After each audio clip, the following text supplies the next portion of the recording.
കടുത്ത പാരിസ്ഥിതിക പ്രശ്നങ്ങളിലും അതുപോലെ തന്നെ ദാരിദ്ര്യത്തിലും പെട്ടുഴലുന്ന ഒരു സംസ്ഥാനമാണ് കേരളം.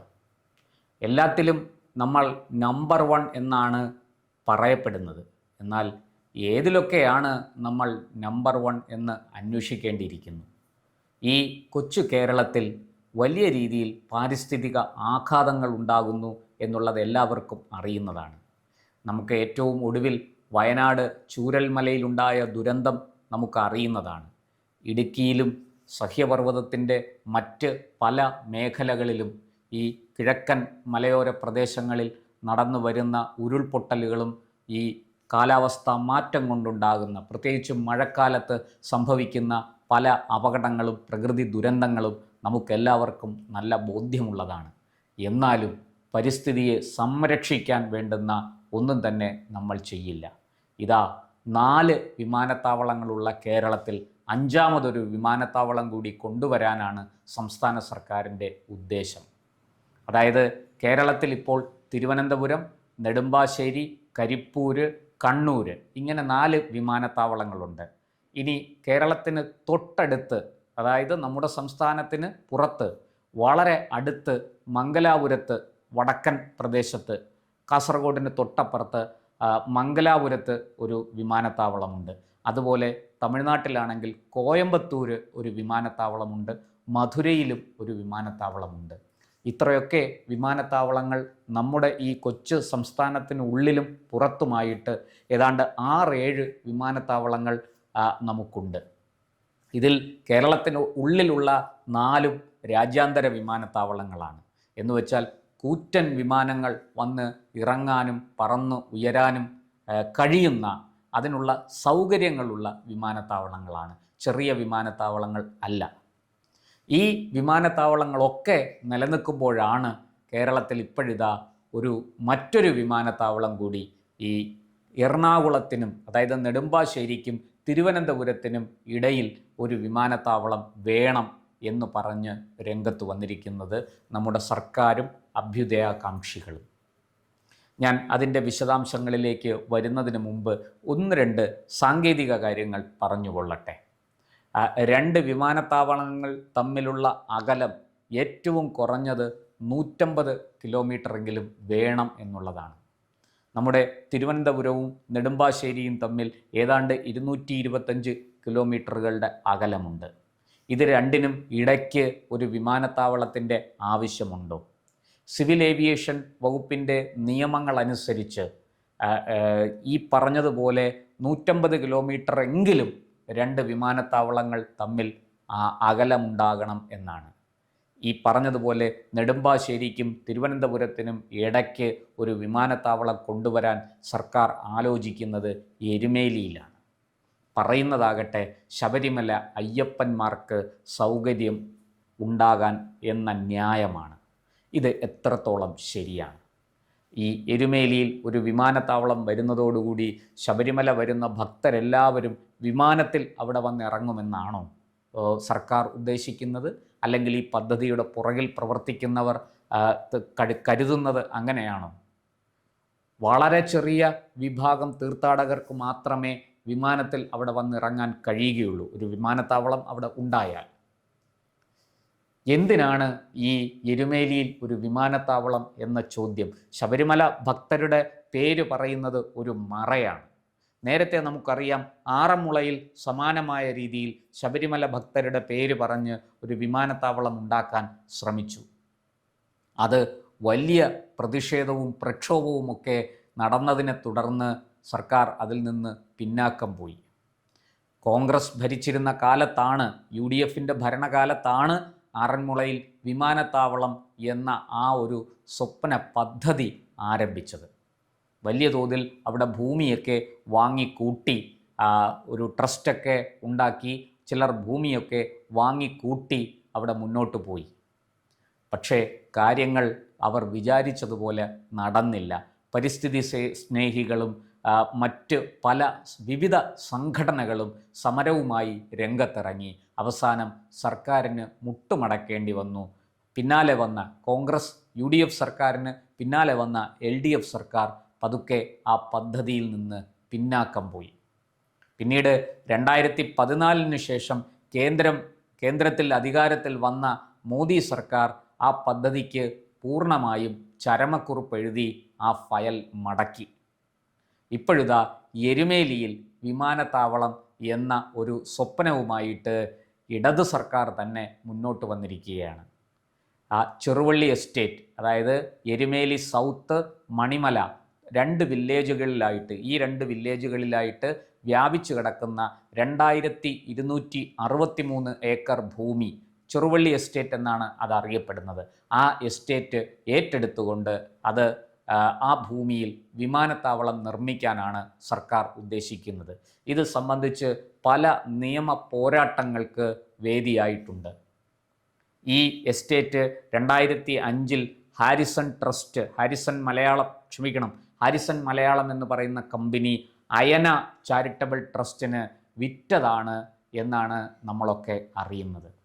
ഈ ഹാരിസൺ മലയാളം എന്ന കമ്പനി എത്രയോ വർഷങ്ങൾക്ക് മുമ്പ് പാട്ടത്തിനെടുത്ത ഭൂമി വ്യാജരേഖകൾ നിർമ്മിച്ചുകൊണ്ട് തയ്യാറാക്കിക്കൊണ്ട് അയന ചാരിറ്റബിൾ ട്രസ്റ്റിന് മറിച്ച് പണം വാങ്ങി വിറ്റു എന്നാണ് പുറത്തു വരുന്ന വിവരം.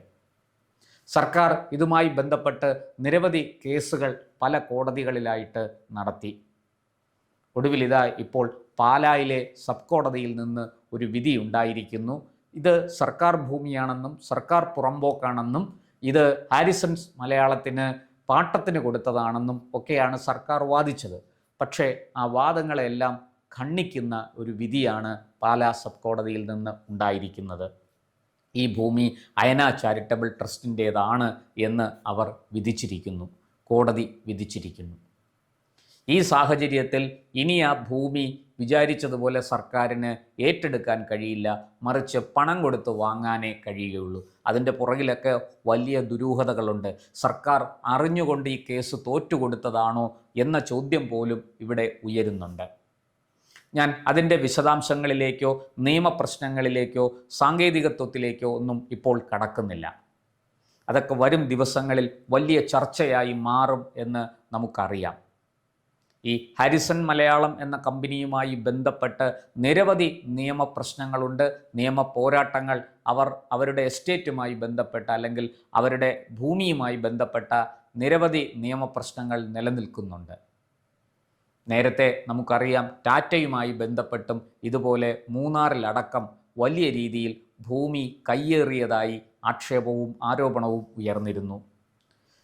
സഖാവ് VS അച്യുതാനന്ദൻ 2006 മുഖ്യമന്ത്രിയായി അധികാരത്തിൽ കയറിയപ്പോൾ അവിടെയുള്ള ഭൂമി, ഈ കയ്യേറ്റ ഭൂമി ഒഴിപ്പിക്കാൻ ശ്രമിച്ചതും അവിടെ JCB കൊണ്ടുവന്നതും അത് പിന്നീട് സർക്കാരിന് വലിയ പാരയായി മാറിയതും ഒക്കെ ചരിത്രമാണ്, നമുക്കെല്ലാവർക്കും അറിയുന്ന കാര്യങ്ങളുമാണ്. അന്ന് തന്നെ ഈ ചെറുവള്ളി എസ്റ്റേറ്റുമായി ബന്ധപ്പെട്ടും പല വിഷയങ്ങളും ആക്ഷേപങ്ങളും ഒക്കെ ഉയർന്നിരുന്നു.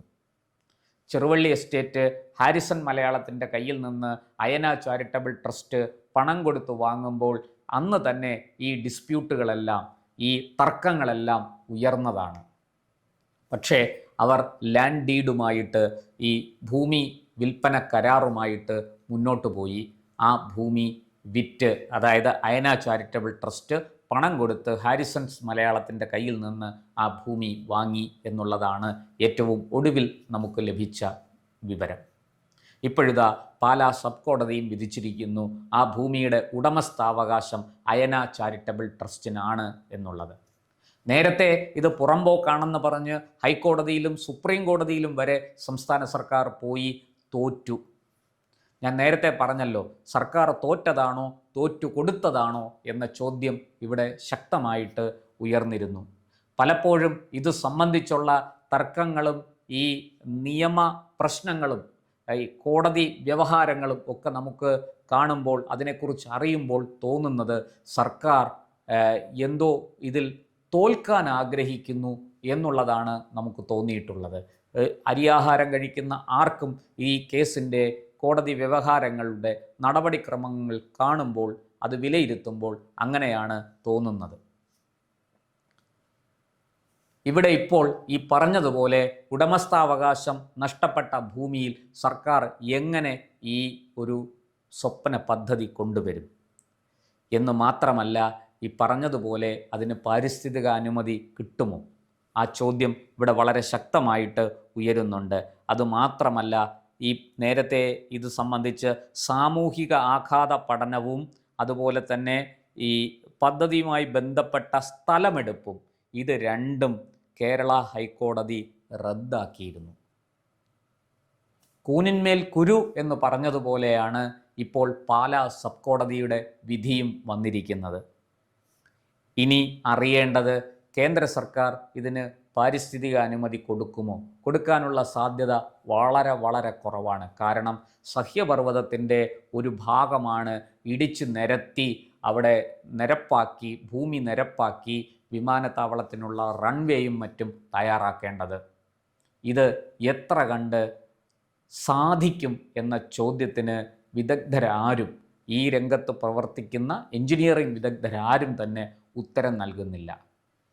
ഈ മലകൾ തിങ്ങി നിറഞ്ഞ ഒരു പ്രദേശത്തേക്ക്, മല ഇടുക്കിലേക്ക് വിമാനം എങ്ങനെ വന്നിറങ്ങും എന്ന ചോദ്യവും ഇവിടെ ഉയരുന്നു. അതിനും കൃത്യമായ ഒരു ഉത്തരം കിട്ടിയിട്ടില്ല. പിന്നെ എന്തിനാണ് ഈ ഭൂമി മുന്നിൽ വെച്ചുകൊണ്ട് ഇങ്ങനൊരു പദ്ധതിയുമായിട്ട് സംസ്ഥാന സർക്കാർ മുന്നോട്ട് പോകുന്നത് എന്ന ചോദ്യത്തിന് ഉത്തരവുമില്ല. എന്തായാലും ചെറുവള്ളി എസ്റ്റേറ്റിനെ സംബന്ധിച്ച ഈ വ്യവഹാരം ഇന്നും ഇന്നലെയും തുടങ്ങിയതല്ല, എത്രയോ പതിറ്റാണ്ടുകളായിട്ട് നടന്നു വരുന്നതാണ് ഈ തർക്കങ്ങളൊക്കെ. സംസ്ഥാന സർക്കാർ നിരവധി തവണ ഇത് പുറമ്പോക്കാണെന്നും ഹാരിസൺ മലയാളത്തിന് പാട്ടത്തിന് കൊടുത്തതാണെന്നും അത് തിരിച്ച് സർക്കാരിന് വേണമെന്നും ഒക്കെ ഉള്ള ആവശ്യം ഉയർത്തിയിട്ടും അതിന്മേൽ നടപടിക്രമങ്ങളൊന്നും ഉണ്ടായിട്ടില്ല. കോടതികളിൽ നിന്ന് കോടതികളിലേക്ക് ഈ വ്യവഹാരം നീണ്ടു പോകുന്നതല്ലാതെ ഇതിനൊരു പരിസമാപ്തി ഇതുവരെ ഉണ്ടായിട്ടില്ല. നമുക്കെന്തായാലും കാത്തിരിക്കാം. ഈ പറഞ്ഞതുപോലെ എരുമേലിയിൽ ഈ പറഞ്ഞ സ്ഥലത്ത് ഒരു വിമാനത്താവളം വരുമോ ഇല്ലയോ എന്നുള്ളതിനേക്കാൾ ഈ ഭൂമി സംബന്ധിച്ച വ്യവഹാരങ്ങളിൽ ഒരു തീർപ്പാദ്യം ഉണ്ടാകട്ടെ. അതിന് നമുക്ക് അതാണ് ആദ്യം സംഭവിക്കേണ്ടത്. അതിനായിട്ട് നമുക്ക് പ്രതീക്ഷയോടെ കാത്തിരിക്കാം. കാരണം പുറമ്പോക്ക് ഭൂമിയാണ്, സർക്കാർ ഭൂമിയാണെങ്കിൽ തീർച്ചയായിട്ടും അത് സർക്കാരിൻ്റെ പക്കൽ തന്നെ വന്നു ചേരേണ്ടതാണ്. അതിന് ഈ പറഞ്ഞതുപോലെ വ്യാജരേഖകളൊക്കെ ഉണ്ടാക്കി ഈ ഭൂമി തട്ടിയെടുക്കാൻ ആരെങ്കിലും ശ്രമിച്ചിട്ടുണ്ടെങ്കിൽ അത് തീർച്ചയായിട്ടും ചോദ്യം ചെയ്യപ്പെടേണ്ടതാണ്. ഇപ്പോൾ പാലാ സബ് കോടതി വിധി അനുസരിച്ച് ഇതിൻ്റെ ഉടമസ്ഥാവകാശം അയന ചാരിറ്റബിൾ ട്രസ്റ്റിനാണ്. അപ്പോൾ സർക്കാർ ഹാജരാക്കിയ രേഖകളൊന്നും ശരിയല്ലെന്നോ അല്ലെങ്കിൽ സർക്കാരിൻ്റെ വാദങ്ങൾ ശരിയല്ലെന്നോ ആണല്ലോ തെളിയുന്നത്. നമുക്ക് കാത്തിരിക്കാം. കൂടുതൽ നിയമപ്രശ്നങ്ങളിലേക്കും പോരാട്ടങ്ങളിലേക്കും ഈ വിഷയം പോകുമെന്നാണ് ഞാൻ കരുതുന്നത്. കൂടുതൽ വാർത്തകളും വിശേഷങ്ങളും നേരിട്ട് ലഭിക്കാൻ ജനങ്ങളിൽ നിന്ന് ജനങ്ങളിലേക്ക് ജനഭൂമി ന്യൂസ് സബ്സ്ക്രൈബ് ചെയ്യൂ. ബെൽ ബട്ടൺ അമർത്താനും മറക്കരുത്.